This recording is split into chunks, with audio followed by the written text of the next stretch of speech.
오늘 말씀은 복음 시리즈 세 번째, 삶으로 나타나는 향기라는 제목으로 말씀을 전하고자 해요. 그동안에는 복음의 이론, 복음이 어떠한 것인가에 대해서 우리가 나눴다면 오늘은 복음의 실제입니다. 이제 복음을 우리가 어떻게 적용해야 되는가, 어떻게 적용할 수 있을까에 대해서 실제적으로 나누려고 해요. 여러분, 복음에 대해서 거의 6편 가까운 설교를 여러분들이 했습니다. 그래서 아마 여러분 머릿속에 복음 하면 인이 박혀 있어야 돼요. 아직도 흐리면 안 되고, 복음이 뭐죠? 그러면 딱 나와야 돼요. 여러분, 복음이 뭐죠?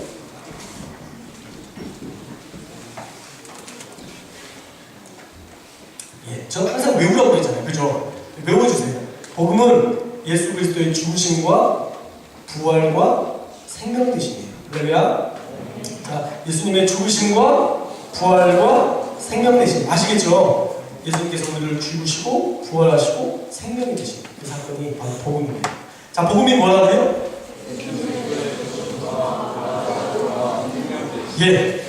복음. 이것은 그냥 이것이라고 그냥 여러분들이 외우시면 돼요. 모든 성경학자들과 모든 신학자들이 복음에 대해서, 복음이 무엇이냐? 그러면 이 복음에 대해서 예수 그리스도의 죽으심과 부활과 생명이라고 얘기해요. 여러분들 이것은 그냥 외우시면 됩니다. 그래서 어떤 사람들이 여러분 복음이 뭐예요? 그러면 복음이 예수님께서 죽으셨다가 살아나셨는데 정확히는 모르겠어요. 보통 이러는데 아니에요. 명확한 거예요. 복음은 예수님께서 우리를 위해서 죽으신 죽으심입니다. 그리고 다시 살아나신 부활입니다. 그리고 우리 이 삶 속에서 늘 함께 하셔서 우리에게 생명력이 되시는 생명이 되십니다. 할렐루야. 이게 복음이에요. 첫째는 예수님의 죽으심이 왜 우리에게 복음인가? 예수님께서 우리를 위해서 철저하게 대가를 지불하셨기 때문에 그 고난으로 우리를 완전히 죄 사하해 주셨기 때문에 그것이 복음이라는 것입니다. 그래서 우리가 십자가 앞에서 회개한다 라고 얘기하면 세상 사람들은 그렇게 얘기해요. 그리스도인들 자기가 죄 져놓고 십자가 앞에 던져놓으면 된대. 아니요, 그건 회개가 아닙니다. 여러분 그렇게 착각하지 마십시오. 예수 그리스도의 십자가 앞에 그냥 던져놓는 게 회개예요? 아니요, 그건 회개가 아닙니다. 그건 죄책감 하나님 앞에 떠넘기는 거지, 그건 회개가 아니에요. 진짜 회개는요, 예수님께서 우리를 위해서 죽으신 그 죽으심, 그 철저한 대가 지불을 우리가 기억하면서 가슴이 찢어지는 마음으로 회개하고 주님 앞에 그 삶을, 그 죄를 더 이상 짓지 않도록 결단하는 거예요. 그것까지 가야 그 죽으심이 의미가 있는 것입니다. 여러분, 그냥 십자가 앞에 던져내는 게, 여러분의 죄를 던져놓는 게 철저한 회개입니다. 완전히 되돌아서는 거예요. 그 죄에서 되돌아서는 것이 진짜 회개고, 그것이 바로 죄사함을 비교해 있는 것입니다. 바라기는 십자가 앞에 내려놓을 때 예수님께서 우리를 위해서 대가지불 하셨던 그 대가지불을 늘 기억하고 십자가 앞에 철저히 회개하고 거룩함으로 살아가는 그 삶을 통해서 십자가를 날마다 경험하는 여러분 되시길 축복합니다. 두 번째는요, 부활이에요. 왜 부활이 의미가 있는가? 부활은요, 궁극적 승리가 있기 때문에 부활은 의미가 있는 것입니다. 여러분, 죽었는데 끝이에요. 아무도 없어요. 그렇다면 우리가 예수님을 믿을 이유가 딱 죽었는데 그냥 잠자듯이 그냥 끝났어요. 그렇다면 왜 제가 목회를 해요? 의미가 없는 거예요. 다시 삶이 살아나는 것이 만약에 없다면 그것은 의미가 없는 거예요. 예수님께서 왜 다시 사셨을까요? 너희들도 언젠가 다시 살 것임을 보여주시기 위해서 주님께서 죽으시고 다시 살아나신 거예요. 그래서 우리도 언젠가 우리가 살아가는 이 모든 삶을 마친 이후에 부활로 다시 살아나는 것입니다. 어쩌면 청년의 때 이게 다가오지 않을 수 있어요. 부활? 다시 사는 거? 그게 뭐? 젊으니까 전혀 안 와닿죠. 저도 여러분들과 거의 비슷한 또래이기 때문에 아니에요. 잘 와닿지는 않았었어요. 그런데 목회를 해보니까 죽음이 너무 가까이였어요. 이 2주에 한 번, 3주에 한 번 정도는 늘 장례가 있어요. 늘 죽음과 대하면서 죽음이 얼마나 가까이 있다는 걸 알았어요. 또 죽음을 대하는 사람들이 얼마나 간절한지 알아요. 아무렇지도 않은 것처럼 그렇게 살다가도 죽음이 임박하면 그때부터 고뇌하기 시작하고 죽음 이후의 삶이 무엇일까? 그것에 대해서 대단히, 그리고 믿지 않는 분이 돌아가셨을 때 그 번뇌와 그 두려움, 힘든 마음들을 전 충분히 알고 많이 느낍니다. 아마 여러분들 때 가까이 있지 않지만 이 부활은요, 여러분들이 언젠가 죽음에 임박했을 때 가장 여러분들이 고민하고 가장 필요한 것이라 생각하는 것입니다. 자, 죽음이 임박했어요. 여러분들이 죽는다는 걸 이제 압니다.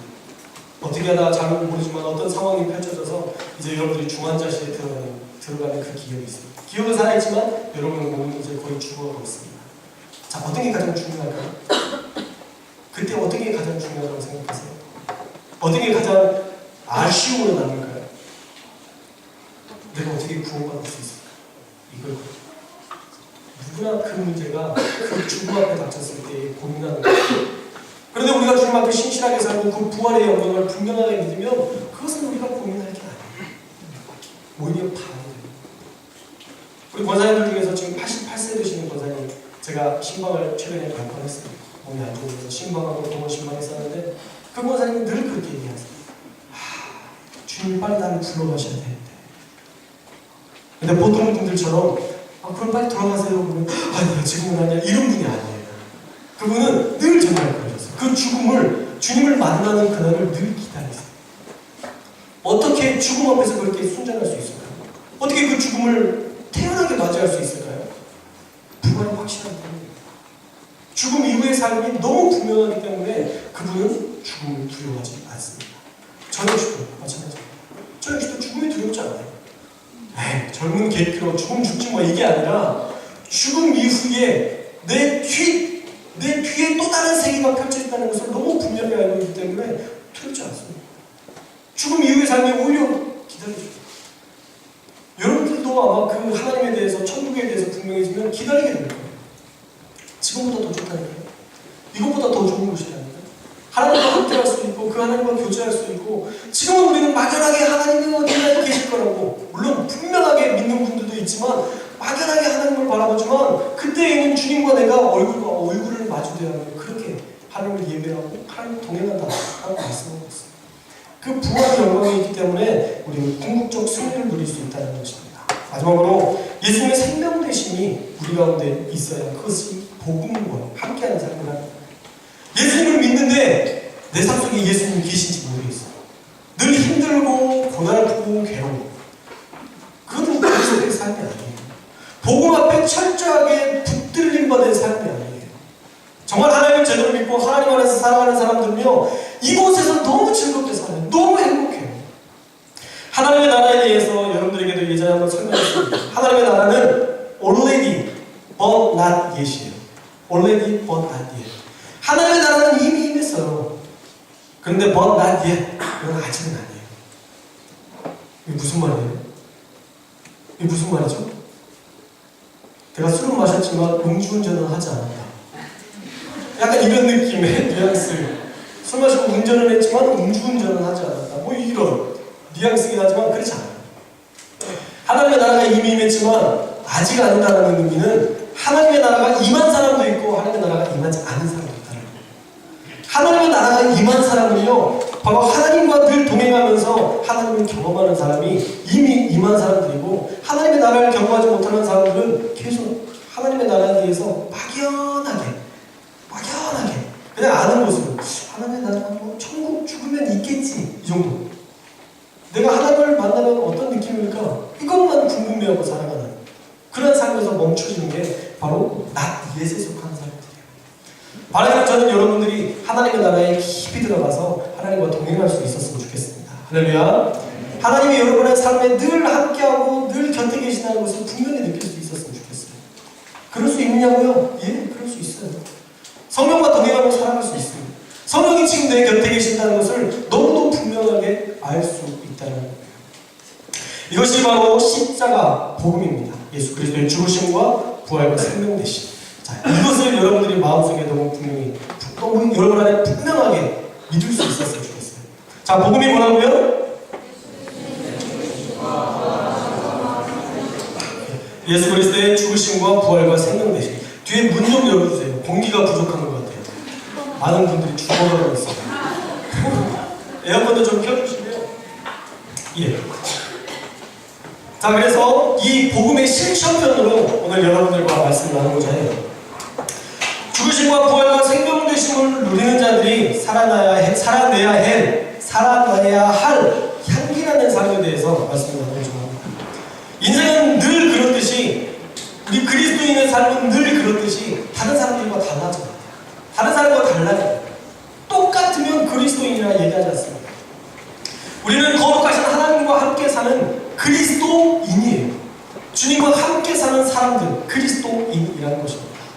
그런데 이 그리스도인이라는 이름은 누구에게나 주어지지만 누구나 그 자격을 얻는 건 아니에요. 진짜 그리스도인은 그 삶이 뒷받침되어야 하는 것입니다. 이름대로 그리스도인은 바로 예수님과 같이 살아가는 사람들에게 주어지는 이름인 것입니다. 오늘 본문에서도 분명하게 그리스도인이 어떻게 살아야 되는지 말씀하고 있습니다. 첫째로 그리스도인은 하나님께 늘 감사하며 살아야 된다 말씀하고 있습니다. 우리 14절 말씀 함께 읽겠습니다. 14절 시작. 항상 우리를 그리스도 안에서 인정해 하시고 우리로 말미암아 그에서 그리스도를 아는 것을 나타내게 하는 하나님께 감사하노라. 예, 여기서 분명히 얘기하고 있죠.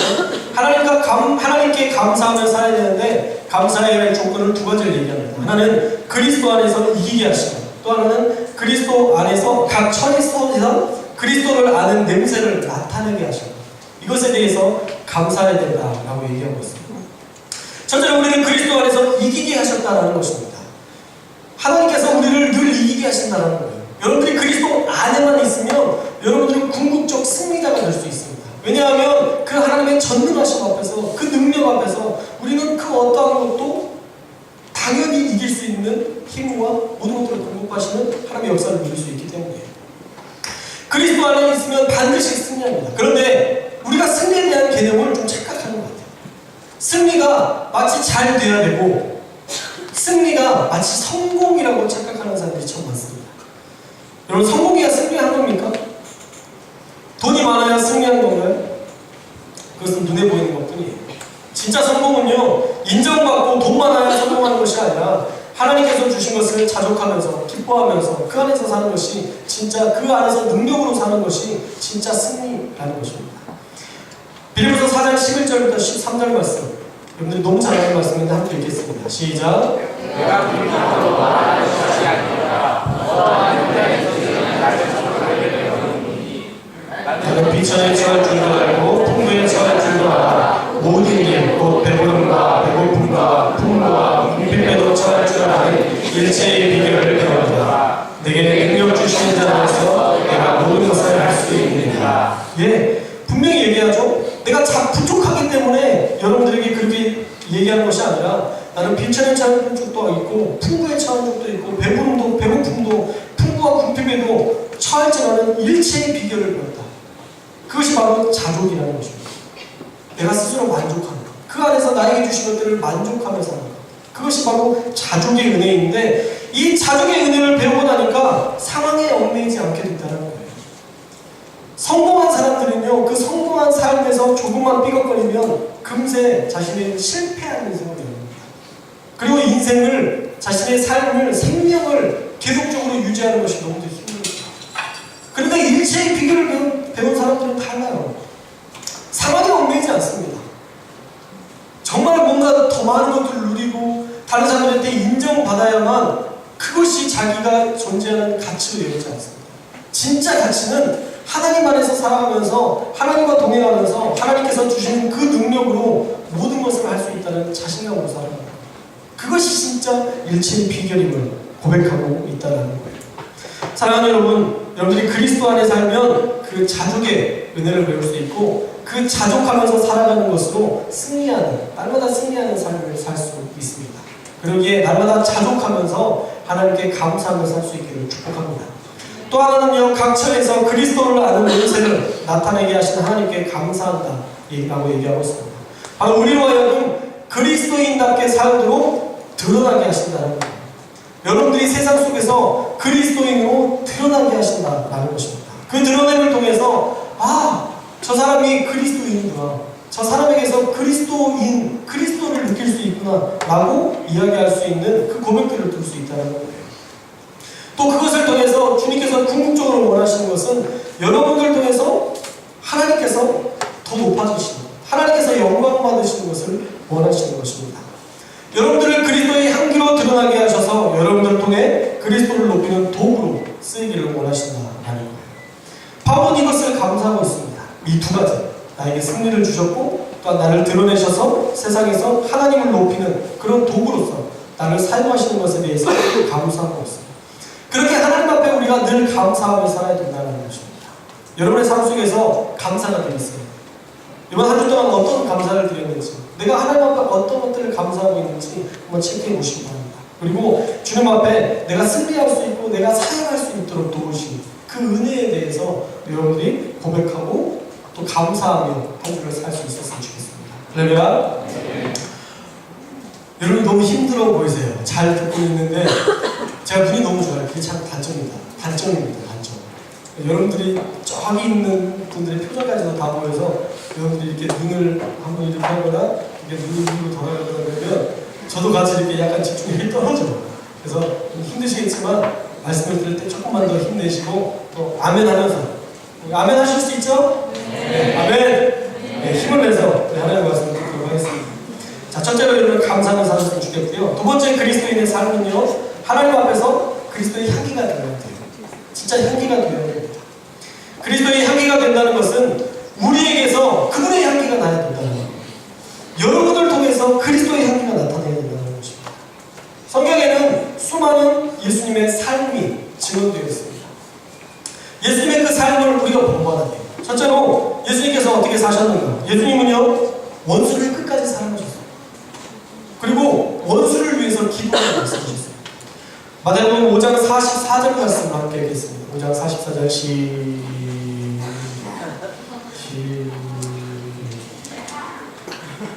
볼까봐 했는데 또 자, 시작. 자, 함께 읽겠습니다. 시작.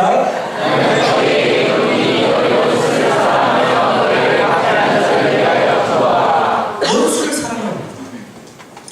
예수님이 내가 그렇게 했듯이 너희는 원수를 사랑하라고 얘기해요. 또 박해하는 자를 위해서 기도하래요. 결국 쉽지 않은 것이죠. 원수를 사랑하는 것, 원수를 위해서 기도하는 것. 그럼 이게 가능한가요? 아마 이렇게 여러분들 좀 기도해 보셨을 거예요. 하나님, 언제쯤 저 인간 하나님의 나라에 입성할 수 있나요? 이런 기도는 아마 해보셨을 거예요. 공기만 설관처럼 기도반 저주반으로 아마 그 사람을 기도도 아니고 저주도 아닌 그런 모습으로 우리가 기도했을 때가 아마 있었을 수 있습니다. 그런데 그것은요, 하나님께서 말하시는 그런 기도의 모습이에요. 하나님께서 원하시는 것은, 예수님께서 원하시는 것은 진심으로 사랑으로 기도하는 것입니다. 진심으로 원수를 대하고 진심으로 그들을 위해서, 박해하는 자들을 위해서 축복하며 기도하는 것입니다. 왜? 내가 그렇게 했기 때문에. 예수님께서 그렇게 원수를 사랑하고 박해하는 자들을 위해서 기도하셨기 때문에 너희도 그렇게 하는 거다. 모든 자들에게 고통당할 때에 예수님께서 그 군중들에게 고통당하실 때 예수님께서 십자가에서 뭐라고 하셨어요? 주님, 저들을 용서해 주십시오. 자기들이 하는 것을 알지 못합니다. 진짜 우리가 차원이 좀 다르지 않아요? 이게 예수님의 차원이에요. 이 예수님의 차원에 여러분들이 동일하게 해야 됩니다. 누군가 여러분들을 핍박하고 진짜 원수 같은 사람들이 여러분들을 괴롭힐 때 주님, 저를 용서하십시오. 자기들이 하는 걸 알지 못합니다. 그 예수님의 그 하셨던 그 말씀 그대로 우리가 그들을 위해서 이야기하고 기도할 수 있어야 된다는 것입니다. 주님은 철저히 원수까지도 사랑하셨습니다. 그러기에 우리도 철저히 원수까지 사랑할 수 있어야 돼요. 두 번째로 예수님은 소외된 자들을 변호하며 용납하셨습니다. 마가복음 12장 43절 말씀 함께 읽겠습니다. 시작. 예수께서 제자들을 불러다가 이르시되 내가 진실로 너희에게 이르노니 이 가난한 과부는 헌금하려 있는 모든 사람보다 많이 넣었도다. 가난한 과부에게 모든 사람보다 더 많이 넣었다라고 칭찬합니다. 그 모임 장소에 그 수많은 군중 중에 얼마나 많은 사람들이 헌금했겠어요. 어쩌면 가장 많은 돈은 이 여인이 되지 않았어요. 그런데 예수님은 이 여인의 손을 들어주십니다.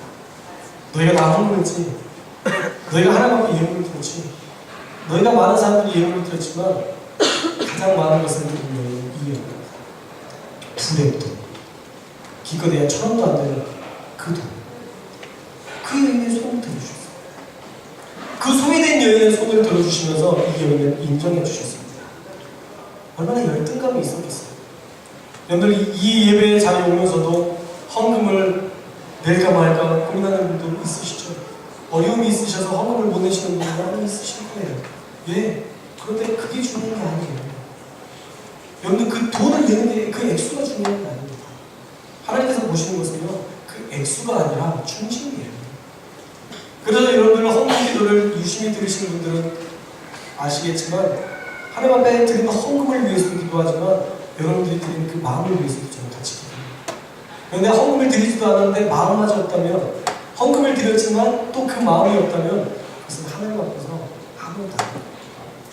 마음이 없는 예배, 마음이 없는 예배, 마음이 없는 프로포즈. 어때? 감동되세요? 마음이 없는 프로포즈. 마음 좋아요. 전혀 진심도 느껴지지 않고 오히려 더 매를 더는 그런 프로포즈. 그것으로는 결코 하나님을 감동시킬 수 없다는 거예요. 그래서 여러분 가장 중요한 것은요, 마음이에요. 중심입니다. 이 두 랩돈을 드렸던 그 여인은요, 온 마음을 드렸어요. 어쩌면 그 마지막으로 정말 한 끼, 아주 조금이라도 사서 한 번이라도 입을 연명할 수 있는 그런 때였을 텐데, 한 번 먹고 죽으니 차라리 이 마지막이라도 주님께 드리겠다. 그 심정으로 하나님 앞에 예배를 드립니다. 그러니 예배를 받으셨죠. 그러니 예수님께서 그 여인의 손을 들어주셨죠. 주님은요, 늘 열등감에 사로잡혀 있고 힘들어하는 그 사람들의 그들의 그 어려움을 향해서 늘 관심을 갖고 계셨어요. 예수님께서 성전을 정화하셨던 사건 기억하시죠? 성전에서 처음으로 화를 내셨잖아요. 엎으시면서. 근데 그 모든 것들을 엎을 때 비둘기는 엎지 않으셨어요. 그 주변에서 그냥 다른 것들은 다 엎고, 왜냐면 다시 주워 담을 수 있으니까. 동전을 엎으면 동전을 주술 수 있잖아요. 근데 비둘기는 날아가면 어떻게 해요? 못하잖아요. 가장 가난한 사람들을 위해서는 늘 배려하셨어요. 성경에 모든 게 그렇게 기록되어 있어요. 또 누가복음 5장 12절에서 13절에 보면 부정한 자로 여겨지는 자를 붙잡아 주십니다. 그를 인정해 주십니다. 우리 5장 12절 13절 말씀 함께 읽겠습니다. 시작. 예수께서 한 교회에 있을 때 문명에 나는 그 사람이 있어 예수를 보고 엎드려 바다에 이르되 주여 원하시면 나를 깨끗하게 하실 수 있나이다 하니 예수께서 손을 내밀어 그에게 대시며 이르시되 내가 원하노니 깨끗함을 받으라 하시는데 나를 이고 떠나니라. 나병 환자가 예수님을 찾아왔습니다. 그리고 예수님 앞에 주님, 당신께서 원하시면 나를 깨끗게 하실 수 있습니다. 그런데 이 사람에게 내가 원하는 깨끗함을 받으라 라고 얘기했어요. 근데 그냥 그렇게 깨끗함을 받으라 라고 얘기하고 막 이상한 사람처럼 좀 떨어져 봐. 내 깨끗함을 받기를 원하는데 조금만 떨어져 있을래? 이렇게 얘기하지 않으셨어요. 비위가 상하실까요? 그렇지 않으셨어요. 주님은 그냥 그 나병 환자, 얻으면 피부가 뭉그러지고 손이 뼈가 부셔지는 그 사람에게 성경에 보면 손을 대었다는 얘기입니다. 그걸 만졌다는 거예요. 주님이 굳이 만지셔야만 병이 고쳐지는 게 아니에요. 그런데 왜 나병 환자에게 손을 대셨죠? 이제 이 나병 환자는 내가 보증한 건데 깨끗한 자다 라고 만져주시고, 부정한 자에게 손을 대면 그 사람도 부정한 사람이 됩니다.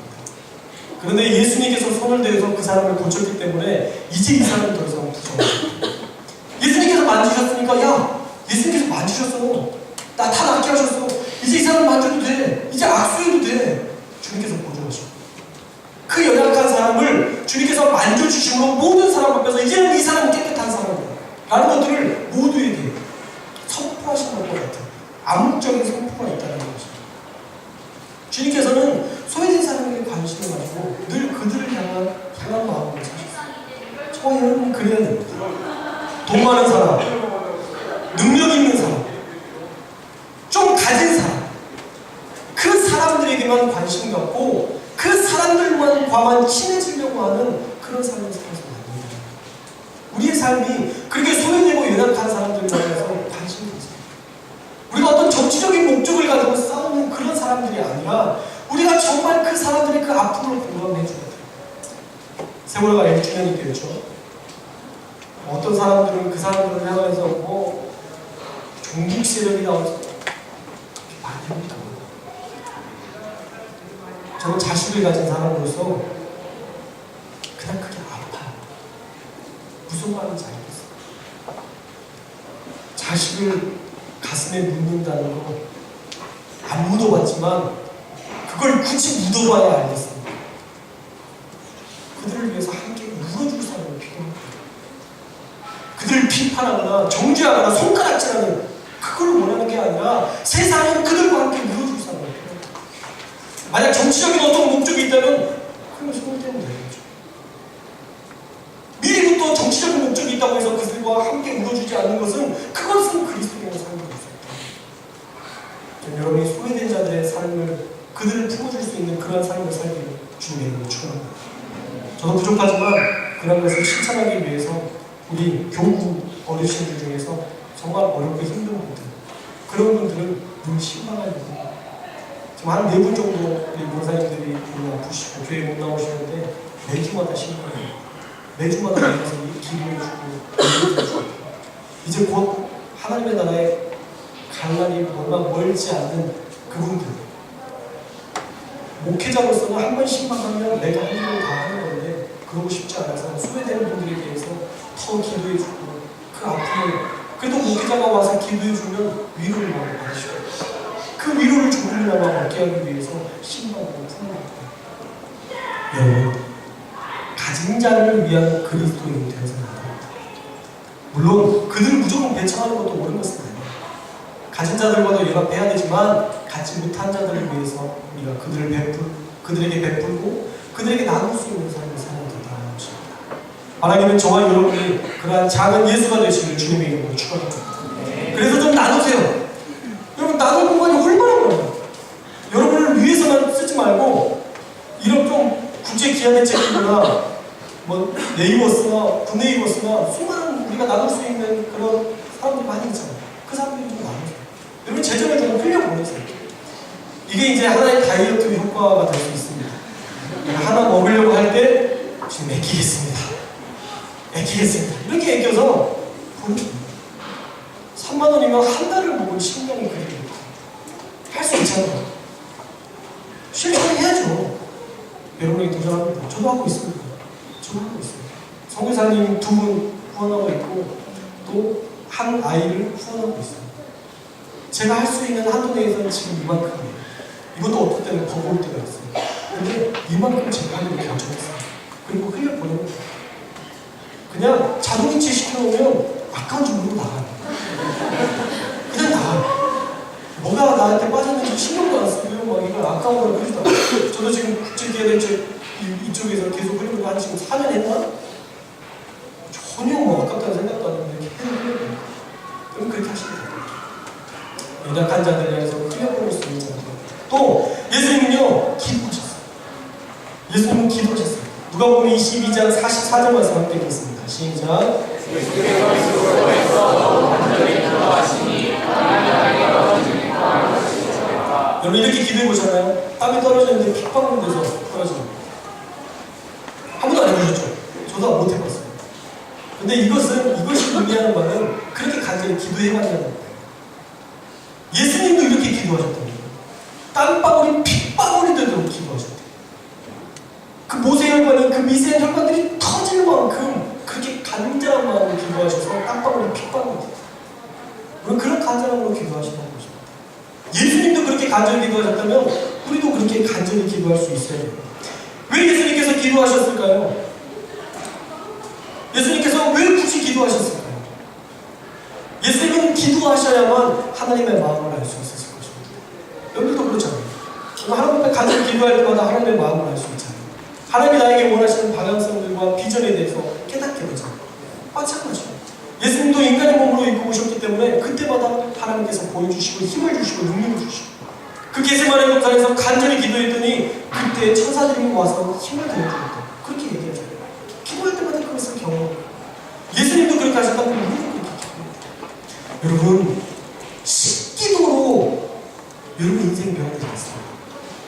밥 먹을 때 잠깐 하는 그 기도가 여러분의 인생 가운데 기도가 되어서 안 돼요. 그 잠깐 더 더 많은 시간을 투자해서 기도할 수 있어요. 주원 형제한테도 제가 새벽 예배 나오는 거 얘기했던 것들 중에 하나가 이거예요. 주원 형제, 새벽 예배 때 나와서 기도하세요. 난 젊은 사람인데도, 젊은 목회자인데도 진짜 하나님 앞에 기도하면서 순전하게 가는 사람들 너무 많이 봤어요. 그래서 순전하게 하나님 앞에 기도하면서 너무 형통하게 인도하시는 하나님의 역사를 주원 형제가 누렸으면 좋겠다는 얘기였어요. 그것을 한 문장으로 표현하면 믿는 자의 형통을 누리며 살았으면 좋겠다는 얘기였어요. 여러분, 믿는 자의 형통을 누리며 사십시오. 믿음 안에서 살아갔는데 너무 쉽게 인도하시니까 하나님 좀 역사를 좀 누리며 사세요. 왜 이렇게 힘들게 사세요? 여러분의 힘으로 10을 하느니 난 하나님 앞에 5를 기도할 거예요. 그리고 내 힘으로 5로 하면 10은 채워지는 거예요. 하나님 앞에 10을 기도해서 내 힘으로 10을 하면 20이 되는 거예요. 여러분의 힘으로 하려고 하지 마세요. 그건 되게 힘없는 거예요. 여러분의 그 결단 되게 연약한 거예요. 10kg 빼는 거 아니잖아요. 아닙니다. 우리 안에 그래요. 결단이 항상 하지만 안 됩니다. 그건 비단 다이어트만의 문제가 아니에요.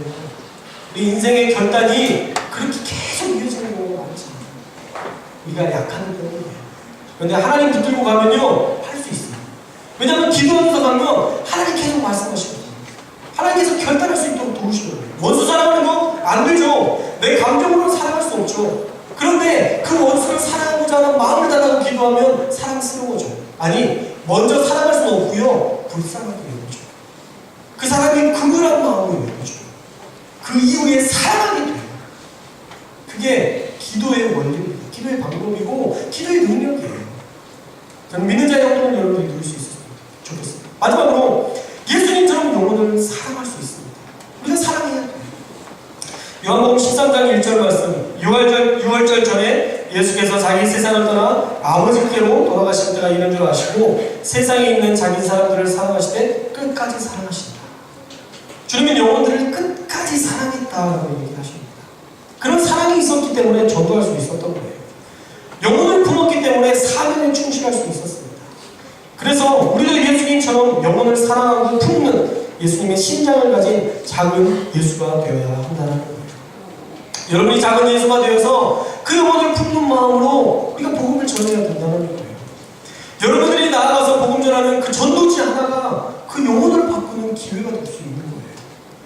아이고, 전단장관이고 들어서 무슨 왜 이런 그걸로 전도가 되어서 나온 사람들이 있어요. 정주영 목사님 이 변화된 계기 중에 하나가 전도 작은 소책자 하나 있잖아요. 수많은 사람들 중에 한 사람이 더 줬던 그 전도지 소책자를 읽었는데 복음이 명확해지더라는 거예요. 너무 분명해지더라는 거예요. 그 다음부터 예수님을 믿는 게 너무 분명해졌대요. 그 사람이 그걸 알았겠어요? 내가 이걸 주면 저 사람이 명확해지겠지? 아니요. 그 사람도 의심했었거든요. 그 사람도 이걸 내가 왜 해야 되나 생각했을 거예요. 의심하면서도 전했는데 그것이 능력이 되었다는 거예요. 이것이 전도에 미련한 것으로 말미암아 역사하시는 하나님의 능력입니다. 할렐루야. 그래서 가는 것까지가 우리 몫이에요. 그 다음에 일하시는 건 하나님 몫입니다. 여러분들이 그 몫까지 하지 마십시오. 안 될 거야. 안 올 거야. 이거 편지 내가 쓴 것도 지금 쑥스러워 죽겠는데 이걸 전달한다고? 주여. 그런 생각하지 마시고요. 그냥 쓰고 오글거리는 건 그 사람이죠. 여러분들이 오글거리는 건 아니잖아요. 받았어요. 전달하시는 거예요. 전달한 다음에 그 사람이 어떤 감동, 아주 작은 것으로 감동을 보게 되는 거예요. 그 작은 감동이 전달해지면 완전히 생각이 바뀌고 패러다임이 바뀌는 거예요. 저희 아내와 제가 군대에 있었을 때 우리 아내가 저에게 계속 편지를 썼어요. 근데 사귀는 때가 아니었었어요. 저희 우리 아내를 그때 사랑하지도 않고 좋아하지도 않았었어요. 한 번 저에게 3번의 상처를 줬기 때문에 당신은 끝입니다. 이제 선을 긋고 원수는 사랑해야 되지만 쉽지 않았어요. 그 여인이 보낸 그 편지를 받기만 했지 다시 답장을 쓸 생각은 안 했어요. 근데 어느 날인가 편지를 받는데 보내는 사람이 주소가 없는 거예요. 그전에는 한 번도 생각해 본 적이 없어요. 왜 보내는 사람이 주소가 없지? 근데 갑자기 좋은 사람일 수 있겠다는 생각이 들었어요. 바라지 않고 계속 저한테 보내는 거죠. 얼마나 편지를 받고 싶었어요. 근데 바라지 않고 편지를 보냈다는 게 갑자기 저한테 감동이 되면서 그 여인에 대한 긍휼한 마음이 들면서 그동안 편지 답장을 안 쓴 것이 막 미안하면서 그래서 제가 그 편지를 어떻게든 수송해서 주소를 나누고 학교에 보내서 이렇게 편지를 쓰고 결혼까지 이르게 되는 그런 놀라운 역사를 경험하게 되었습니다. 할렐루야. 여러분, 작은 일이에요.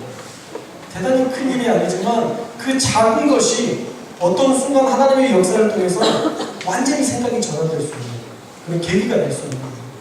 그런 계기가 없으면 아무것도 안 되는 거죠.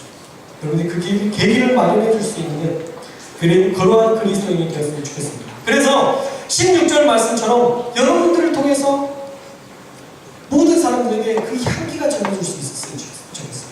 우리 16절 말씀 함께 읽겠습니다. 여러분의 도전하는 이 말씀 함께 읽도록 하겠습니다. 시작.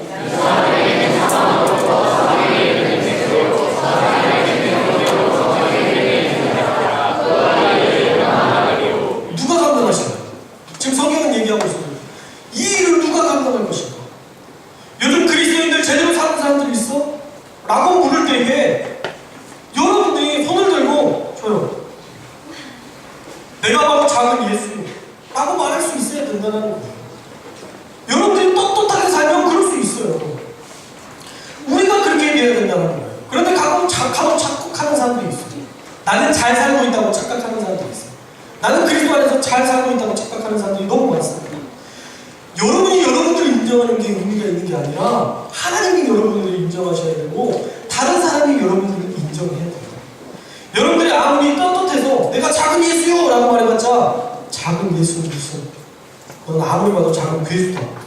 다른 사람들이 그렇게 인정한다면 우리 인정하는 것은 아무 의미가 없다는 것입니다. 하나님께 인정받아야 되고 남들에게 인정받는 자가 되어야 된다는 거예요. 그래서 하나님과 사람 앞에 부끄럽지 않은 삶을 살아야 됩니다. 남의 눈치 안 보고 사는 게 그리스도인이 아니라 하나님과 사람 앞에서 흠없는 자가 바로 그리스도인이라는 거예요. 그리고 마지막 17절 말씀 읽고 마치도록 하겠습니다. 17절 말씀 시작.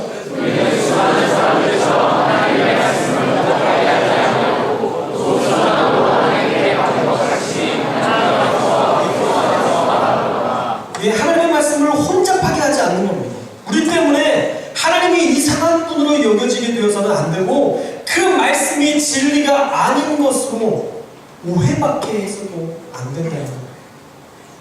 바라기는 저와 여러분이 그 순전한 한 사람이 되기를 주님의 이름으로 축원합니다. 복음을 알고 경험하는 자는요 반드시 변화가 생기게 되어 있습니다. 그 중에 하나가 바로 순전함입니다. 나를 위해서 죽으신 그 십자가의 은혜 때문에 우리가 죄를 짓지 않기로 결단하고 원리하고 하나님 앞에서 가장 하나님을 기쁘시게 하는 것들을 생각하면서 사는 것이 바로 그리스도인의 변화라는 것입니다. 만약에 저와 여러분이 그러한 순전함으로 살아가서 어딜 가든지 그리스도의 향기를 나타낼 수 있는 그러한 믿음의 삶을 사시는 주님의 이름으로 축원합니다. 다 같이 기도하겠습니다.